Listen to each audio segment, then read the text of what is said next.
29 सीटें लेकर भारतीय जनता पार्टी जम्मू कश्मीर की दूसरी पार्टी बनकर उभरी है। नेशनल कॉन्फ्रेंस कांग्रेस को प्रचंड बहुमत जम्मू कश्मीर में लोगों ने दिया है। इसमें नेशनल कॉन्फ्रेंस का अपने दमखम पर 42 के करीब करीब उनकी सीटें हैं, 4 उनके बागी जीते हैं, तो 46 का उनका अपना नंबर है। और कांग्रेस और उसके साथ मोहम्मद यूसुफ तारिगामी को जोड़ दें तो यह नंबर 52-53 के करीब करीब पहुंचता है। लेकिन भारतीय जनता पार्टी ने जम्मू संभाग के 8 जिलों में बहुत बड़ी जीत हासिल की है। मेरे साथ साथ भारतीय जनता पार्टी की जम्मू नॉर्थ से प्रत्याशी श्यामलाल शर्मा, इनकी भी बहुत बड़ी जीत जम्मू नॉर्थ से हुई है। भारतीय जनता पार्टी के उपाध्यक्ष भी हैं। आइए इनसे जानते हैं बीजेपी क्या विपक्ष में बैठने के लिए तैयार है। श्याम जी, पहले बहुत बहुत बधाई आपको, बहुत बड़ी जीत आपकी जम्मू नॉर्थ से हुई है। पहले तो मुझे ये बताइए कि इस जीत का श्रेय किसको देते हैं?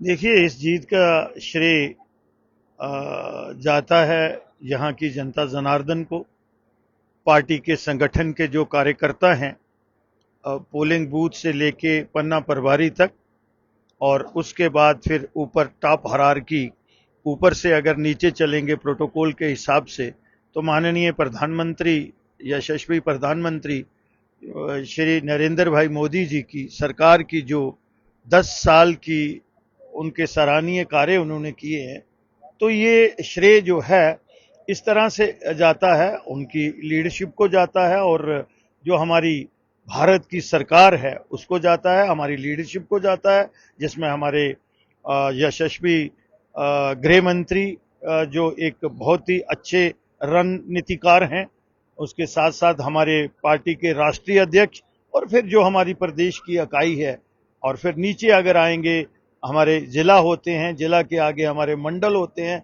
मंडल के आगे हमारा पोलिंग बूथ का अध्यक्ष होता है, बीच में शक्ति केंद्र की कड़ी होती है। तो ये संगठन के साथ साथ जनता जनार्दन को भी जाता है, जो जनता सचेत हो रही है कि हमने अपने मत का प्रयोग किस लिए करना है। और मुझे लगता है कि जनता जनार्दन जो है वो पॉलिटिकली बड़ी मैच्योर हो रही है, तो ये सारा श्रेय उन लोगों को जाता है। हम तो एक तुच्छ मात्र कार्यकर्ता थे, एक कमल के सिंबल के साथ एक छोटा सा मेरी पहचान थी, तो इंडिविजुअल हमारा कुछ नहीं है, ये संगठन को और हमारी लीडरशिप को ये सारा श्रेय जाता है। श्याम जी, मैंने आपसे चुनावी नतीजों से पहले भी बात की थी और अब चुनावी नतीजे बिल्कुल वही हैं जो आपके साथ बातचीत मैंने की थी। नेशनल कॉन्फ्रेंस को घाटी से बहुत बड़ा बहुमत है और उनके 42 में से केवल 2 जीते हुए एमएलए अल्पसंख्यक समुदाय से आते हैं। उसके अलावा उनको जो 4 इंडिपेंडेंट भी उनको समर्थन दे रहे हैं, उन सबको भी अगर मिलाया जाए, कांग्रेस की भी जो 6 लोग जीते हैं वो भी बहुसंख्यक हैं। यानी इस पूरी सरकार में केवल और केवल 2 अल्पसंख्यक समुदाय के एमएलए बने हैं। आप इस मैंडेट को किस तरीके से देखते हैं? और दूसरी तरफ भारतीय जनता पार्टी को हिंदू बहुल इलाकों में प्रचंड बहुमत मिला है, लेकिन सरकार जो है वो घाटी की बन रही है। तो आपसे जानना चाहूंगा कि इस इक्वेशन को कैसे देख रहे हो? विपक्ष में कितनी बड़ी चुनौती आपके लिए है और ये जम्मू कश्मीर के भविष्य के लिए ये जो इक्वेशन बना है कितना खतरनाक? देखिए, मैं इसको राजनीति में ये कहता हूं कि जो जनता जनार्दन का मैंडेट है, जो उन्होंने मैंडेट दिया है, ये पहली बार भी हुआ था जब पीडीपी और बीजेपी की सरकार बनी थी, तो इसी तरीके का जो है, इसको हम कहते हैं कि ये एक किस्म का फ्रैक्चर मैंडेट तो नहीं कहा जाएगा, लेकिन ये एक वर्टिकल डिवीजन की तरफ इस तरह से है। और जो नेशनल कॉन्फ्रेंस का अप्रोच रही है इलेक्शन में, वो यही रही है कि हम इसको किस तरह से एक सेगमेंट को पे पूरी चीजें शिफ्ट करके और हम अपना वोट बैंक को जो है वो उस तरीके से इस्तेमाल करें। तो मुझे लगता है ये कुछ चीजें ऐसी हैं, लेकिन अगर हमने विपक्ष में बैठना पड़ेगा तो हम विपक्ष की भूमिका निभाना जानते हैं। भारतीय जनता पार्टी ने ज्यादा समय जो है वो विपक्ष में निभाया है, और जब उनकी 2 सीटें थी उस समय भी, और जब उससे बढ़े और फिर हम 303 पे भी आए, हमने कभी भी, भारतीय जनता पार्टी ने कभी भी अपने सिद्धांतों से, जो उनकी हमारी विचारधारा है उसके साथ कभी भी हमने समझौता नहीं किया। तो मुझे लगता है कि जो जनता जनार्दन का जनादेश है उसका हम सम्मान करेंगे। क्या इसको डिविजिव मैंडेट मानेंगे आप कि ये बांटने वाला मैंडेट है? क्योंकि एक संभाग, जैसे मैंने आपको कहा कि एक संभाग से का पूरा विपक्ष जो है वो एक संभाग है, तो ये जानना चाहूं क्या आप भी इसको मानेंगे कि डिविजिव मैंडेट है और कहीं ये जम्मू कश्मीर को दो भागों में बांटने की ओर तो नहीं जा रहा? नहीं, मुझे लगता है कि हमारा ये जो जम्मू की जो हमारी सेगमेंट है, यहाँ पे जो पॉलिटिकल मैच्योरिटी है वो ज्यादा हो रही है, और कम से कम जो जम्मू के लोग ये चाहते हैं कि हमें पॉलिटिकल एम्पावरमेंट चाहिए, तो वो जम्मू के लोग जो हैं, जनता जनार्दन उस तरफ बढ़ रही है। लेकिन सरकार का हिस्सा ही नहीं है तो पॉलिटिकल एम्पावरमेंट कैसे होगी? उमर अब्दुल्ला ने आज एक बयान दिया, उन्होंने कहा कि हम संवाद करने की कोशिश करेंगे और कोई रास्ता ढूंढेंगे जिससे हम जम्मू को भी रिप्रेजेंटेशन दे पाए। और साथ में उन्होंने एक और बात, उनसे पूछा गया कि क्या प्रधानमंत्री का आपको बधाई संदेश आया, तो उन्होंने कहा अगर उनका नहीं आया होगा तो मैं फोन करके उनसे बात कर लूंगा। इन बयानों को कैसे देखते हैं? और वो जो उन्होंने कहा कि हम कोशिश करेंगे, उसको कैसे देखते हैं? उन्होंने किस कंटेक्स्ट में कहा है वो बात तो ना मैंने सुनी है। अगर मैं सुनता तो हो सकता है उसमें से कोई अंदाजा लगा सकता था। ये बात मैं आपसे सुन रहा हूं, इसलिए मैं उस पर कोई बात नहीं कहूंगा, उस पर कोई कमेंट नहीं करूंगा। लेकिन भारतीय जनता पार्टी जो है वो अपने सिद्धांतों के साथ, जो उनका हमारा संकल्प पत्र है, उससे ऊपर नीचे, और हम अपनी विचारधारा से ना पहले कंप्रोमाइज किया है ना आगे कंप्रोमाइज करेंगे। कोई कॉम्प्रोमाइज नहीं होगा। अच्छा श्याम जी, मुझे ये भी बताइएगा कि 29 का आपका आंकड़ा है, 5 नॉमिनेशन की बात है, और उमर अब्दुल्ला ने उस पर भी आज कहा है कि अब अगर लेफ्टिनेंट गवर्नर 5 लोगों को बीजेपी के कहने पर नॉमिनेट करते हैं तो हम कोर्ट जाएंगे और इससे खामखा में झगड़ा होगा, तो हम उम्मीद करते हैं कि लेफ्टिनेंट गवर्नर 5 लोगों को नॉमिनेट नहीं करेंगे। अगर उन्होंने नॉमिनेट किया तो हम कोर्ट चले जाएंगे। इसको कैसे देखते हैं, और क्या जो नॉमिनेशन की प्रक्रिया जहां पहुंची आगे बढ़ेगी या नहीं? देखिए, ये विधि विधान की बात है, और भारतीय जनता पार्टी कभी भी जो हमारे कॉन्स्टिट्यूशनल गारंटी है उससे बाहर नहीं जाती है। जो हमें एक सेट फ्रेमवर्क में काम करना होता है, जो हमारा संविधान है, मुझे नहीं लगता है कि भारतीय जनता पार्टी में पिछले 10.25 साल से कोई ऐसी बात की हो कि जो संविधान के दायरे के बाहर जाके उन्होंने की होगी, और आगे भी हम ऐसी बातें नहीं करने वाले हैं। ये कहीं ना कहीं वो इन चीजों को पब्लिक में टास्क कर रहे थे, कभी ये सेव कर रहे थे, वो तो इशू बेस्ड पॉलिटिक्स करते हैं, politics for the sake of politics करते हैं। भारतीय जनता पार्टी इन चीजों में मुझे नहीं लगता है कि विश्वास रखती है। ऑपरेशन कमल की कोई संभावना तो नहीं है? इससे एक बहुत बड़े अधिकारी ने मुझसे बात की, का संभवतः कोई ऑपरेशन कमल तो नहीं चल रहा है यहां पर, कि रातों रात पता चला 20 एमएलए जो है वो किसी रिजॉर्ट में पहुंच गए और कल पता चला कि सरकार किसी और की बन रही है? ऐसी कोई संभावना तो नहीं है? या आप तैयार हो गए हैं कि आपने विपक्ष में बैठना? जम्मू में तो ऑपरेशन कमल चला है, अभी आपको कोई शक है मेरे भाई? मैं उस दूसरे ऑपरेशन कमल की बात कर रहा हूं जिसमें आप पर आरोप ये लगता है कि एक पार्टी के पास पूरा बहुमत होता है और आधा बहुमत आप भगा के ले जाते हैं और अपनी सरकार बना लेते हैं। नहीं, मुझे ये बताओ, अब भागने वाले ही तैयार हों तो फिर उसमें क्या है? अगर भागने वाले तैयार हैं, लेकिन मुझे नहीं लगता है कि भारतीय जनता पार्टी की जो यहाँ प्रायोरिटी है, ये बड़ी सेंसिटिव स्टेट है, और भारतीय जनता पार्टी की लीडरशिप और हम लोग इस चीज को अंडरस्टैंड करते हैं। हमारी प्रायोरिटी यहाँ पे ट्रेजरी बेंचेस पे बैठने की नहीं है। हम अपोजिशन में भी बैठेंगे, प्रतिपक्ष और पक्ष को भी हम जानते हैं किस तरह से होता है, लेकिन हमारी प्रायोरिटी है यहाँ की लोगों की जो है रूल ऑफ लॉ की सेंस जो है वो प्रवेल हो, और यहाँ के लोगों की जानो माल की हिफाजत की जाए, और यहाँ अमन चैन कैसे आता है, तो हमारी प्रायोरिटी वो है। हमारी प्रायोरिटी, हम इतने डेस्परेट नहीं है कि हम पावर के बिना या मिनिस्ट्री के बिना या चीफ मिनिस्ट्री के बिना नहीं रह सकते। हमारी प्रायोरिटी है लोगों की सेवा करना, वो हम विधायक रह के भी कर सकते हैं और अपोजिशन में रह के भी कर सकते हैं। इसको कैसे देखते हैं कि आपके साथ जम्मू कश्मीर अपनी पार्टी के सैयद अल्ताफ बुखारी आए, सूकड़ा साफ, अपनी सीट भी हार गए। जम्मू कश्मीर पीपुल्स कॉन्फ्रेंस के सज्जाद गनी लोन आए, केवल एक सीट पर जीते बड़ी मुश्किल के साथ। चौधरी मोहम्मद रमजान अंतिम चरण में जाकर, अंतिम राउंड में जाकर वो हार गए, वरना दोनों सीटें हार जाते।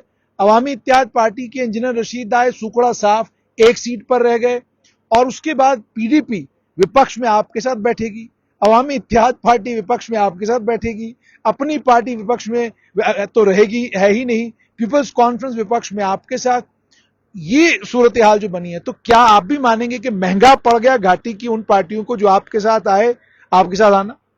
नहीं, मुझे नहीं लगता है। जब पार्टियां बनाते हैं हम, जहां पार्टियों का अपना लीडरशिप की जो बात होती है, वो उसमें भारतीय जनता पार्टी को क्या लेना देना है? हमें उनसे क्या, उस तरीके से हमारा क्या लेना देना है?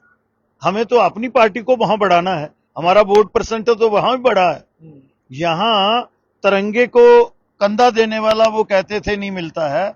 आज भारतीय जनता पार्टी के मैंडेट पे वहां पे लोगों ने इलेक्शन लड़ी है, तो मुझे लगता है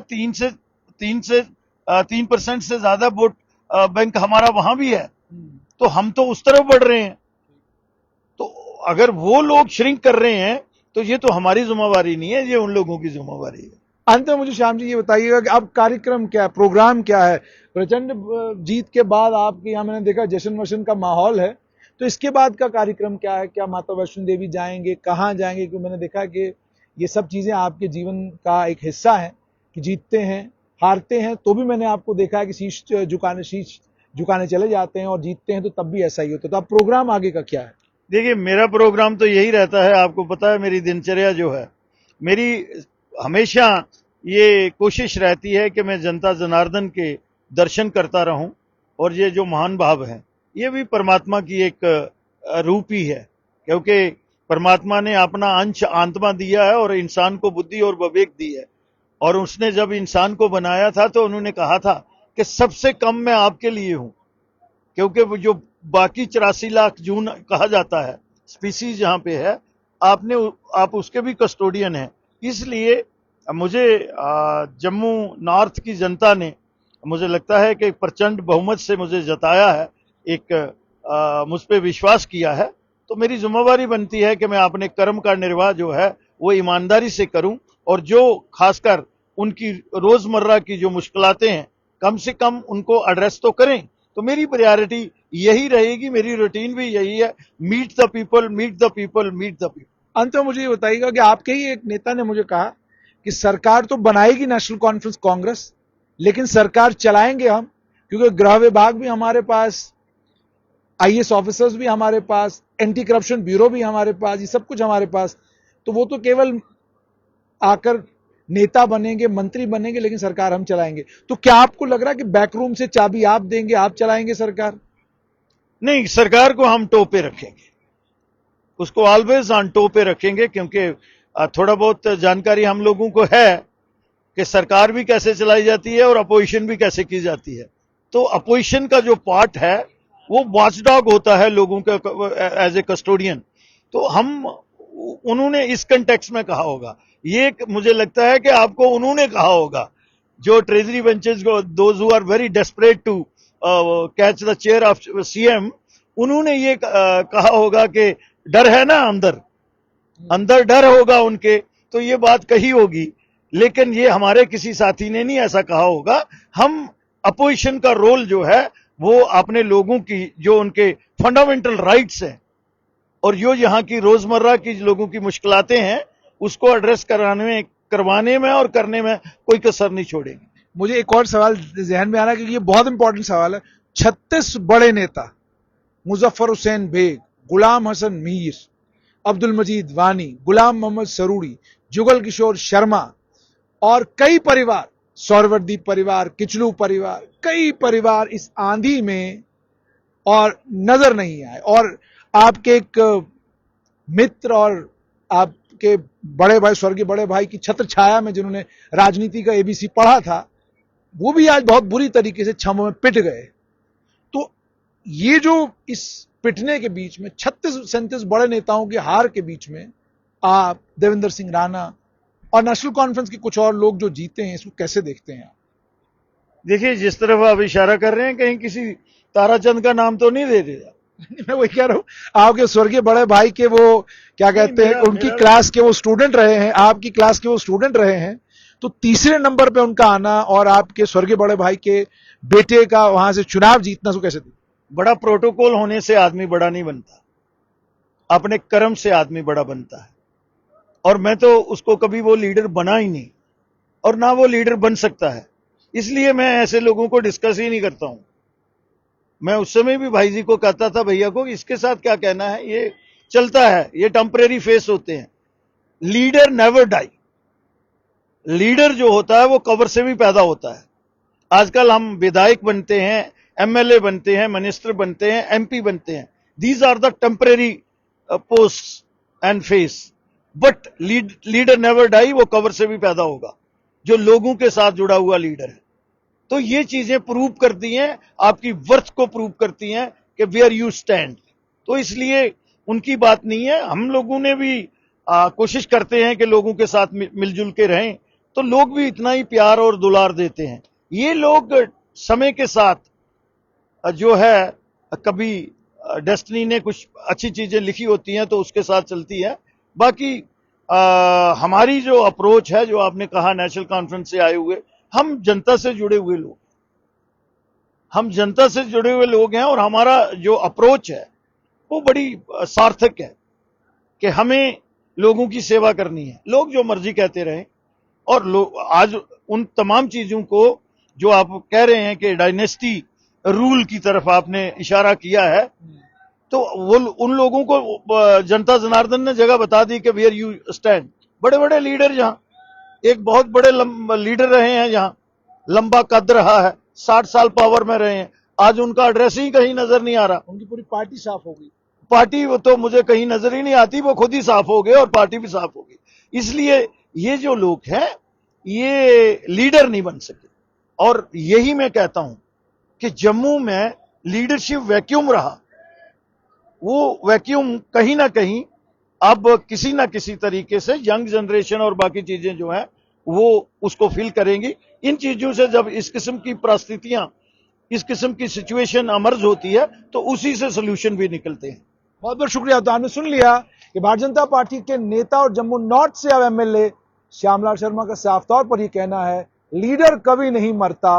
अगर आपके पास अपना प्रोग्राम है और आप लगातार मेहनत कर रहे हैं, जनता के बीच में हैं, तो आप हमेशा बने रहेंगे। और भारतीय जनता पार्टी प्रतिपक्ष का और जम्मू कश्मीर की असेंबली में अपोजिशन का रोल जबरदस्त तरीके से अदा करेगी।